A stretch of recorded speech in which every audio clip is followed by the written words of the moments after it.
Alright guys, how's it going? Welcome back. Well, today I'm in this 2015 Kia Sportage. I think I'm in a pretty good place to review the Sportage because I've had more of these over the years than Katie Price has had husbands. Actually, that might be a slight exaggeration, but I've had a lot of these over the years, and they're very good cars generally. There are some common issues to look out for, but I'll get onto that in due course. But first, a quick history lesson. Now, the Kia Sportage has been around since the mid-90s. That first generation wasn't very good. It was quite an ugly devil, actually. I think the only reason people bought them was because they were cheap. Some even had the spare wheel mounted on the back with some bent scaffolding tubes, a bit like the Mercedes ML, but without any of the finesse. The second generation, which came out in 2004, was much better, but in my opinion it still missed the mark. Then in 2010 the third generation was released. That's when every mainstream manufacturer must have woken up and thought, hang on a minute, we've got a problem here coming from the Korean Peninsula. Rather than send in General MacArthur, they had to improve their own cars, and as a result this whole segment got stronger and better. Firstly, let's discuss the styling. Now, I think it's quite a good looking car. It looks quite sleek and stylish. I think it has real presence from the front. Down the side you get very thin, slimline windows, which gives it this chunky look. And the rear end looks neat and tidy too. Overall, I think it just looks balanced. It's just under 4.5 metres long, but it doesn't look or feel like a big car. It's a very easy car to negotiate around town or in a city centre. It's easy to park too. If your budget will stretch, then I would recommend going for a facelift model like this from 2014 onwards. It gets a slightly more aggressive front end, and overall it just looks more modern. Let's talk about the model range then. Now, it starts off with the basic two-wheel drive models. These either have a 1.6 litre petrol or a 1.7 litre turbo diesel. Both are fine. But if you don't do many miles, I'd suggest going for the petrol. All the engines are chain driven, so there are no cam belts to replace, and they're perfectly reliable if looked after. If you're looking for a four-wheel drive Sportage, then you need to look for a KX model. Now, more importantly, the KX letters are followed by a number. Now, that number corresponds with its spec level. For example, a KX2 will come with some options, a KX3 will come with leather and a sunroof, but a KX4 comes with absolutely everything. And the KX models are available with more powerful engines.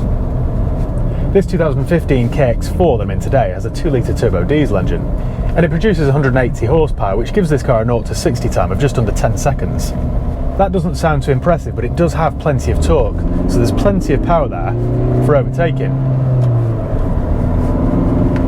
I should point out that all the diesels, the 1.7 or the 2 litre, are quite coarse.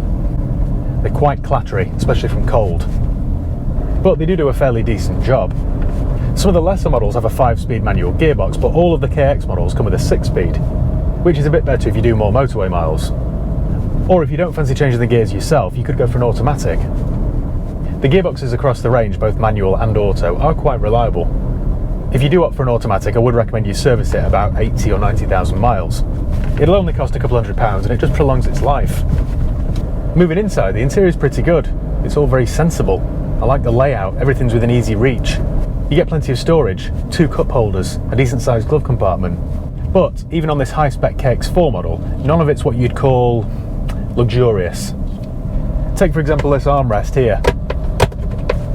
It all feels a little bit cheap.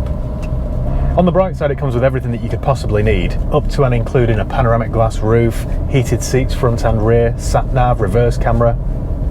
It's well kitted out, this. I mean, as a family car, it does make quite a bit of sense, especially if you go for one with a leather interior, because you can just wipe down any stains or marks from the seats. You have a nice high driving position, which gives you good forward visibility, although these A-pillars are quite chunky. I found a few times today on sharp bends you do have to crane your neck around them to make sure you don't take out a passing cyclist. You also get these huge door mirrors so you can clearly see what's in your wake. One negative though, the rear window's tiny, so when you glance back through the rear view mirror, it's a bit like looking through a letterbox. Because it's higher than a standard car but not as high as a full-blown four-wheel drive, getting in and out of this car is very easy. I imagine it's also the perfect height for loading children in and out of the back of into the car seats without having to strain or crouch. If you do have children, you'll be pleased to hear that this is a really safe car. Not only has it got ISOFIX points on the rear seats, but it also scored top marks at Euro NCAP. There's plenty of space inside the Sportage. Plenty of headroom, plenty of legroom, plenty of elbow room. It's the same in the back too. You can genuinely get 3 adults back there. Moving back further still, the boot's not a bad size at 565 litres. It's not as spacious as an estate car, but then none of these SUVs are.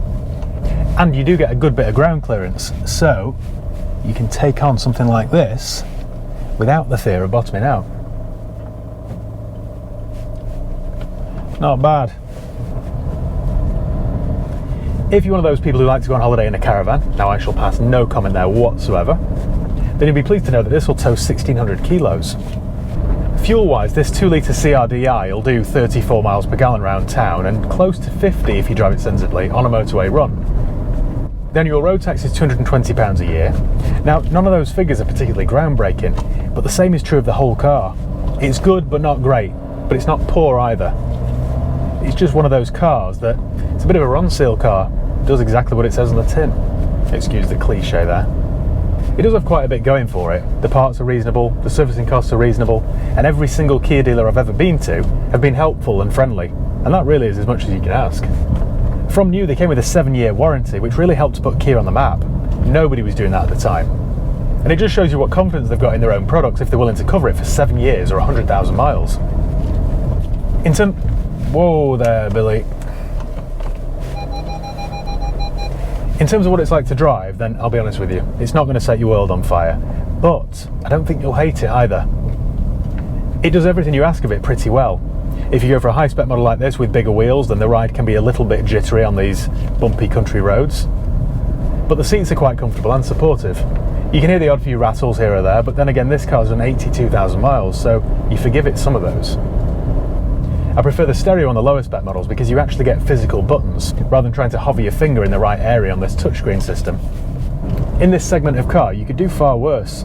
I mean, take for example the Nissan Qashqai. It might grab you in with lower running costs, but it won't be as reliable. Same goes for the Ford Kuga, so this isn't a bad option.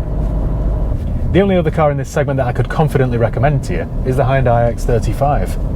And that should come as no surprise because underneath it is technically a Kia Sportage, or vice versa. They're the same car. Right, now let's talk about potential issues. Now these are all issues that I've actually personally dealt with Kia Sportages over the years.